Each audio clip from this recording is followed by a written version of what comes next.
Alright, Shalom. First and foremost, I'd like to start off by giving all praises to Yahweh Bashem Yahushai, Bashem Rachat Wadash. Double honors to the apostles and elders of Great Millstone who rule well. And also honor and salutations to those of you who are of the hopeful elect and are out there teaching the word of sincerity and truth. Alright, so I got a quick one today. It was a thought I was having last night at the job. I'm not sure quite how I want to say this, but basically, I wanted to talk about your effort. More about what I spoke about. I don't know if it was the last show or the show before where I spoke about this ministry of ours being our life's work, right? And thinking of it as a career. And I started to think last night that expands out into not just our work in the ministry, but our everyday lives, our work in our everyday life, right? Maybe a job or your wife, and your dealings with other people that are outside of the ministry. And I came to the conclusion, and this is just a peek inside my thoughts, but I came into the conclusion that work is an interesting thing, right? And I always look at people and try to figure out what makes them tick. And when I say people, I mean like the hard workers of the world, the people who are really committed to their jobs, right? Because there's a piece of me that wants to say, fuck you, so I'm gonna do what I gotta do and get the fuck out of here. A piece of me wants to act that way. And so I look at people who are, let me say, I won't say overtly committed, but just committed to their jobs in a way that's admirable in a lot of senses. And I look at them and I say, what makes them do that? And because I can care less about the I guess the inner workings of my job, right? Or what my what the business is. What I can care less about the business. I'm not invested in the business in my heart, right? But I said to myself, it's not about the business and being invested in the business. It's about more so being invested in your reputation. And that's really what work is. Like you're leaving a mark on people by your performance, right? And I started to think about that, and I said, well, that's scriptural, right? You can go into the scriptures and justify that, right? So I started pulling up a few scriptures here just to help me complete the thought. And one of the scriptures that I came to was this one here, Luke 12:48. But I want to read all of this, right, from 42 to 48. It says, so Luke 12:42. It says, and the Lord said, excuse me, who then is that faithful and wise steward, whom his Lord shall make ruler over his household, right, to give them their portion of meat in due season?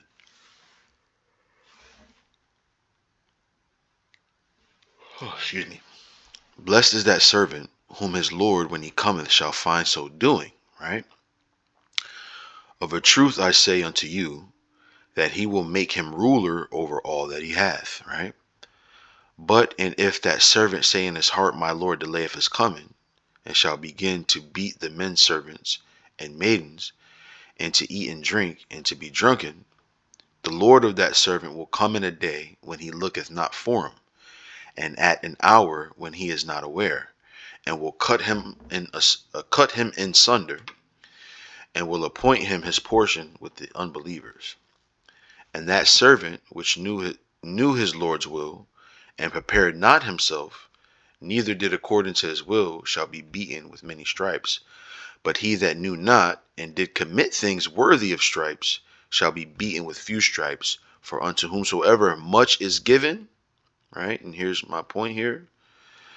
Of him shall be much required, and to whom men have committed much, of him they will ask the more, right? So, we know the old Spider-Man credo, right? With great power comes great responsibility. And that's really what I'm getting at, right? Your reputation at work, how you perform in your everyday life. It all goes back to what the Lord has endowed us with in His truth, right? Because we are a monument to the body, right? Right. We're a representative of what it is we believe in, right? So if we call ourselves men of the Lord, right, and we stand on that, right, we publicize it. We go out in public and say we are men of the Lord, right? We are here to declare this ministry, and then go out in our regular lives and be pieces of garbage, and be half-assed, or be lazy or partial in our work, and everything that we do, then we're causing a stain or a spot to be on the body, right? And so that's the thought I was having last night. So I wanted to pull up a couple of more scriptures to speak through that. Yeah, this is a good one. There's just 2 Corinthians 12:9. It says, "And he said unto me, my grace is sufficient for thee, for my strength is made perfect in weakness," right? Because when you exert yourself, right, you get weary, right? You say, "Damn, fuck this job. Or I don't, I don't want to do it," or this slavery is too much, and you groan from it, right? And you wish that the Lord would hurry and come deliver you, right? But what's happening to you is, right, you're being strengthened in that weakness, right? So you have to remember to you work yourself to weariness, right? So that, because it's strengthening you, right? "Most gladly, therefore, will I rather glory in my infirmities," right, "that the power of Hamashiach may rest upon me. Therefore I take pleasure in my infirmities, in reproaches, in necessities, and persecutions, and distresses for Hamashiach's sake. For when I am weak, then I am strong," right? So I always look at it like this. Like, one thing I can't stand is a pet peeve of mine, and I've experienced this at work, where you work hard to do something, and then someone else takes credit for it, right? So what does that do? That distresses you a little bit, right? But you're going to receive your reward. You're going to receive your consolation, right? Because now you're being, let's say, humble and meek on this end, right? So our approach should be, right. Even I don't what I want to say also is that I don't like to disconnect, like to say, "Oh, this is what I do in the ministry and this is what I do in my regular life," because I think it's all the same. I think that that's where I fall short sometimes, where I disconnect the two, but they're all the same. What we do in this ministry should spill over into what we do in our regular lives, and the way the world perceives us should be a good representation of what we believe in, right? So let me keep going. Yep, that's that. I think I'm gonna hold off on that one. Yep, let me see what this one says. All right, let's go here. This is First Timothy. I think I'm gonna read all of this, but my point here is in 7. It's First Timothy 3:1. It says, "This is a true saying: if a man desire the office of a bishop, he desireth a good work," right? "A bishop then must be blameless," right? Let's look up that word, blameless.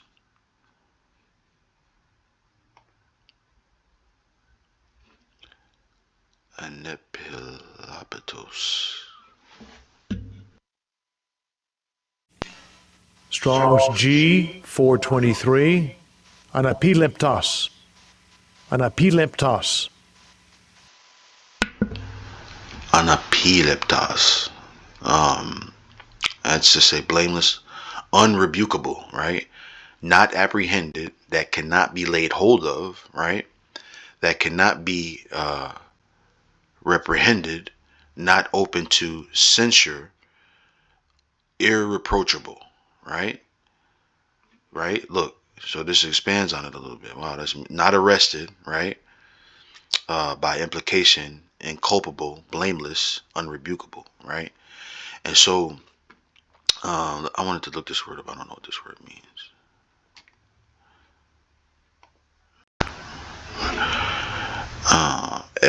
Express severe disapproval, okay, of someone or something, especially in a formal statement, right? Okay, so condemn, right? And this reminds me of another scripture while I'm reading that. I don't want to lose that one. Let's go here. Let's go. What is that?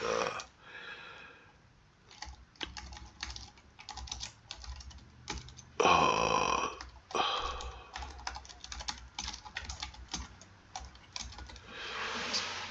yeah, this is Romans 13:3. And this is from this definition reminded me of this scripture here. For rulers are not a terror to good works, right? But to the evil. Wilt thou then not be afraid of the power? Do that which is good, and thou shalt have praise of the same, right? So when you're doing what you're supposed to do, they should look at you like they should look at you and go, man, there's something different about this guy, and always lean on you to say, hey, I couldn't understand this at one point in my life. I had this guy who this is my last job.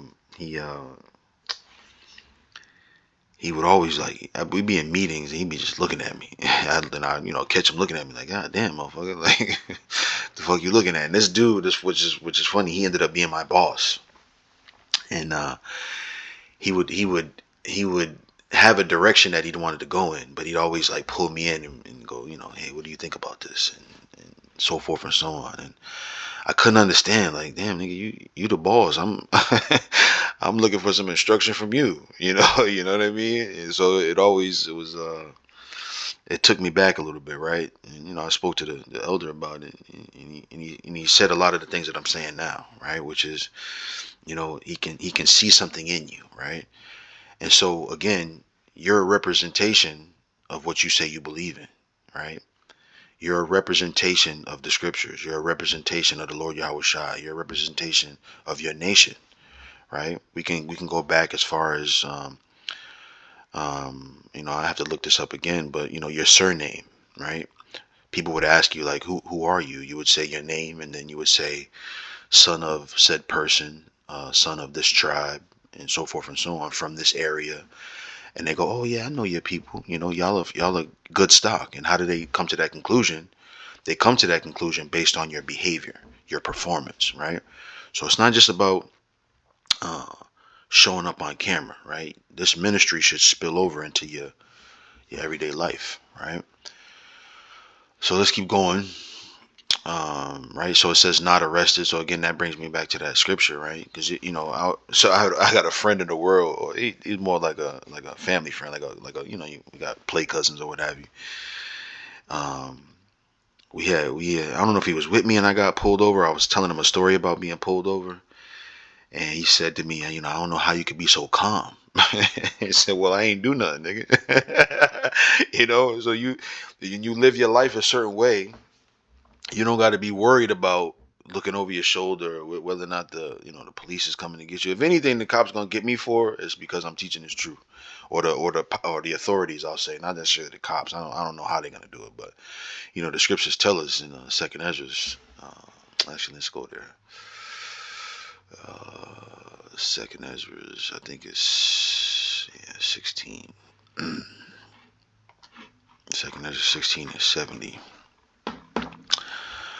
It says, for there shall be in every place and in the next cities a great insurrection upon those that fear the Lord, right?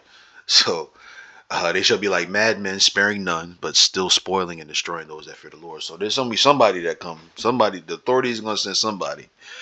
But it ain't going to be because I was out there acting like a fool, I always want to be on my best behavior, right? And I used to be insecure about that as a kid, being known as a goody two shoe. I mean, of course I did, I had my mischief, like we all do, right? But for the most part, I was a good kid coming up, and I was always insecure about it. I'd be around the fellas, and they weren't ready to get into some ready to get into some mischief, and I always had to be the voice of reason. Nah, we shouldn't be doing this, and if my dad find out, I'm gonna be in trouble. I was that kind of kid. Um, and I was insecure about it as a child, but as I've grown up, right, and gotten older, I realized the value in that, right, making sure that you're on your best behavior. In other words, right, that you are an example of what it is you say you believe in. I can't stress that enough. All right, so let me go to this last one. This is Philippians 2 and 15. It says, let me go to 14. It says, do all things without murmurings and disputings, right? That ye may be blameless and harmless, the sons of the Most High, right? Without rebuke. There it is again, right? What did it say? Irrebukable in that other word there? Irreproachable. I think there was one that said irrebukable right here. Unrebukable, right? It says, the sons of the Most High without rebuke in the midst of a crooked and perverse nation, right? So when you're amongst these people out here in the world, right, you should stand out, as it says here, among whom ye shine as lights in the world, holding forth the word of light. The word holding forth, right? Right? Putting that in the forefront, in other words, the word of life, which is the scriptures, right? Which is what we know, which is what we were taught, which was what we learned through the spirit and power of Yahweh Hashem Yahweh Shai, right? That I may rejoice in the day of Hamashiach, that I have not run in vain, neither labored in vain, right? So this is the point here, right? Among whom ye shine as lights in the world, right? So that's what you should look like. You should look like, damn, who is this guy? Who is that? There's been times where I do security. I haven't done it in a long time, but I used to do security, and I was sitting there in my office, and this couple was coming in, and I think they were a couple, but they were together, and they were looking in the office. They're like, man, I know you from somewhere, you from Boston, right? And so they probably saw me, on the highways and byways, and they seeing you in your job, and they're just enamored, right? And that's how they should be. They should be enamored by your presence, by the way you behave yourself, right? And you try to be honorable as best you can where you can, right? And a lot of that is, working hard and, putting in time. We supposed to be, we in captivity. We in captivity because of what we did. So don't be in captivity half-assing. Nah, I'm messing around. But that's it, man. I hope that was edifying. That was just a thought I was having in my mind. I'm start doing more of that where, I'm thinking of something, and if I can, I shouldn't say justify it with scriptures, but what I should say is, if I can add to the thought with scripture, or if I can vet the thought with scripture, then I'll definitely do, like, one of these 20-minute spots on something like that. All right, so with that, again, I hope it was edifying. I want to give all praises to Yahweh Bashem Yahweh Shai Bashem Rachak Wadash. Double honors to the apostles and elders of Great Millstone who rule well. Honor and salutation to the elect. With that, I say shalom.